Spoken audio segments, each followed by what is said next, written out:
अस्सलामुअलैकुम दोस्तों, आज हम एक ऐसे मौजू पर बात करने जा रहे हैं जहां पाकिस्तान का फ़ख्र JF-17 थंडर ब्लॉक 3 का टकराव है दुनिया के सबसे जदीद फ़ज़ाई दिफाई निज़ाम रूसी साख्ता S-400 से। क्या JF-17 थंडर ब्लॉक 3 मोहल्लिक मिसाइल सिस्टम को चक्कर दे सकता है? और सबसे अहम, अगर कल जंग होती है तो किसका पलड़ा भारी होगा? सो व्यूअर्स, आइए हर ज़ाविये से इसका तज़किया करते हैं। JF-17 थंडर, जिसे पाकिस्तानी शिकरा भी कहा जाता है, पाकिस्तान और चीन का JF-17 थंडर मुश्तरका तौर पर बनाया गया एक जदीद लड़ाका तैयारा है। ये ब्लॉक 3 वेरिएंट एक बड़ा अपग्रेड है जिसमें AESA radar, helmet mounted display, BBR missile system, stealth coating और डेटा फ्यूजन और इलेक्ट्रॉनिक वारफेयर की खसूसियात हैं जो इसको एक नुमायाँ मुकाम दिलाती हैं। ये मैक 1.8 की रफ्तार तक उड़ सकता है और इसकी जंगी रेंज लगभग 1200 किलोमीटर है। लेकिन सबसे ख़ास बात यह है कि ये जेट फाइटर कम कीमत और जंग के लिए हर वक्त तैयार है।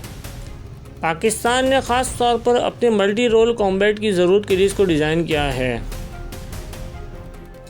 दूसरी तरफ हम तज़किया करेंगे रूसी साख्ता S-400 यानी हवा में मौत का पहरा। रूस का ये S-400 सिस्टम दुनिया का सबसे मोहल्लिक और ज़मीन से फ़ज़ा में मार करने वाला मिसाइल डिफेंस सिस्टम बन जाता है, जिसकी खसूसियात में 600 किलोमीटर तक हदफ का पता लगाना,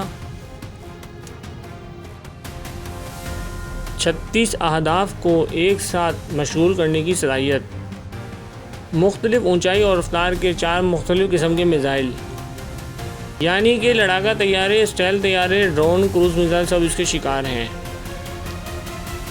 इसकी कैपेबिलिटी और इसकी सलाहियतों का एतराफ़ ये है कि इंडिया, चाइना और तुर्की जैसे ममालिक ने भी इसे ख़रीदा है।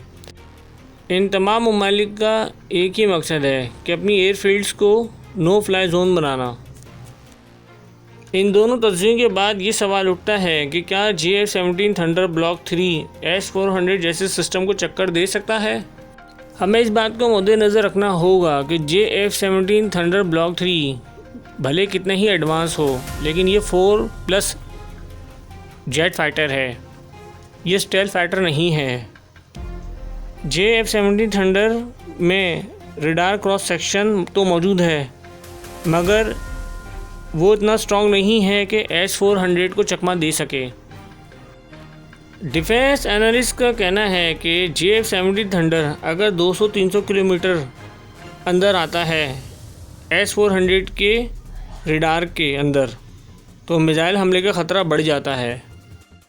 लेकिन अगर JF-17 थंडर अपना CM-400 AKG मिसाइल को रेंज से हटकर S-400 को हिट करे बग़ैर किल जोन में दाखिल हुए तो S-400 डिस्ट्रॉय हो जाएगा। अगर JF-17 thunder electronic warfare jamming का इस्तेमाल करे तो रेडार को कंफ्यूज भी कर सकता है। यानी कि अगर प्लानिंग ठीक हो और एयर सपोर्ट हो तो JF-17 थंडर S-400 के नेटवर्क को बेअसर कर सकता है, लेकिन हाई रिस्क के साथ। अगर मैदान जंग में मुकाबला हो तो ये सिर्फ JF-17 थंडर ब्लॉक 3 का S-400 से मुकाबला नहीं होगा, ये मुकाबला होगा हिकमत अमली, टाइमिंग और टेक्नोलॉजी की जंग का।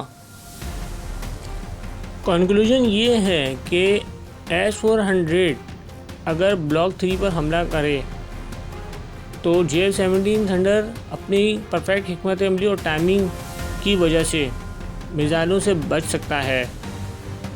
लेकिन S-400 अगर अलर्ट हो और JF-17 थंडर अगर सोलो जाए तो JF-17 थंडर के ज़िंदा रहने के इम्कानात कम हैं।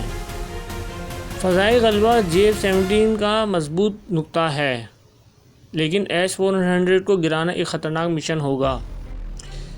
व्यूअर्स, इस बात को मद्देनज़र रखना होगा और ज़हन नशीन करना होगा कि JF-17 थंडर ब्लॉक 3 एक कम बजट में बनाया गया स्मार्ट, जदीद और लचकदार लड़ाका तैयारा है। लेकिन दूसरी तरफ रूसी S-400 एक मॉन्स्टर लेवल का दिफाई निज़ाम है। ये मुकाबला किसी हॉलीवुड फिल्म जैसा होगा, लेकिन ज़मीनी हकीकत में सब कुछ इन्हिसार करता है ट्रेनिंग, टेक्नोलॉजी और टाइमिंग पर। पाकिस्तान अगर अपने JF-17 को सही मनसूबाबंदी के साथ इस्तेमाल करे तो वो S-400 जैसे जिन्नात को भी चैलेंज दे सकता है, जो कि ऑपरेशन सिंदूर में भी देखा गया है कि JF-17 थंडर ब्लॉक 3 ने ही S-400 की 2 बैटरीज को अहदाफ का निशाना बनाया था। JF-17 थंडर ब्लॉक 3 का S-400 जैसे एयर डिफेंस को शिकस्त देना मुश्किल है, मगर ऑपरेशन सिंदूर के बाद ये मुश्किल अब दूर हो गई है। व्यूअर्स, अगर आपको आज की वीडियो पसंद आई है तो लाइक, शेयर और सब्सक्राइब करें और बेल आइकन को दबाना ना भूलें। अपना बहुत ख्याल रखिएगा। दिफाई दुनिया से जुड़ी हर नई खबर आपको मेरे चैनल अदनान व्यू में मिलेगी। नेक्स्ट वीडियो तक के लिए अल्लाह हाफिज़।